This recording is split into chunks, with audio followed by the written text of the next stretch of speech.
اچھی خبر ہے، سر توڑ کوششیں جاری ہیں، حالات پوائنٹ آف نو ریٹرن سے واپس آ رہے ہیں۔ گو منزل پر پہنچے نہیں مگر منزل اب دور نہیں، الحمدللہ۔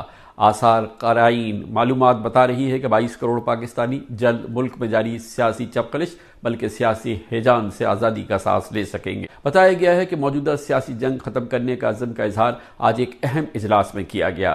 حالات کو سدھارنے کے لیے اپوزیشن کی داد رسی کا سامان بھی تیار کیا گیا ہے۔ میرا اندازہ ہے کہ پاکستان میں اب قبل از وقت الیکشن ہوں گے۔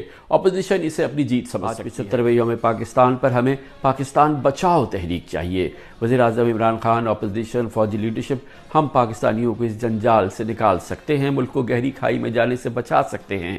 ناممکن نہیں، صرف آپ سب کو اپنی انا، نفرت، مفادات، خوف سے بالاتر ہو کر سوچنا ہوگا۔ راستہ موجود ہے، ہر فریق کی اپنی ذمہ داری ہے، مگر وہ گاڑی جو ہمیں اس راستے سے منزل تک پہنچا سکتی ہے وہ عمران خان نے چلانی ہے۔ سب سے پہلے وزیر اعظم عمران خان کو 4 ایکشن لینے ہوں گے۔ نمبر 1، عمران خان اس شک کو فوری اور حتمی طور پر زائل کریں کہ جنرل باجوہ کا جانشین و معروف متنازعہ شخصیت کو نہیں بنائیں گے۔ نمبر 2، فوری عثمان بزدار کا نیم البدل تلاش کرے۔ نمبر 3، قائد حزب اختلاف کو کلیدی قومی مسائل خاص طور پر charter of economy, election, NAB اصلاحات پر مذاکرات کی دعوت دے۔ نمبر 4، اپوزیشن رہنماؤں کے نیب FIA تحقیقات کیسز مداخلت سے آزاد کرے، نیب عدالتوں کو آزادانہ فیصلے کرنے دے۔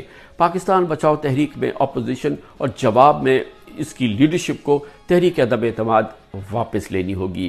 ملک کی سب سے بااثر شخصیت general Qamar Javed Bajwa army chief کی شمولیت کے بغیر یہ تمام ناممکن ہے۔ آئندہ الیکشن تک حالات بحالی کا روڈ میپ، اس پر 100% عمل درآمد کا میکانزم تیار کرنے کی سکت صرف آرمی چیف کی ہے۔ اس طرح پاکستانی موجودہ جنجال سے آزاد ہو سکتے ہیں۔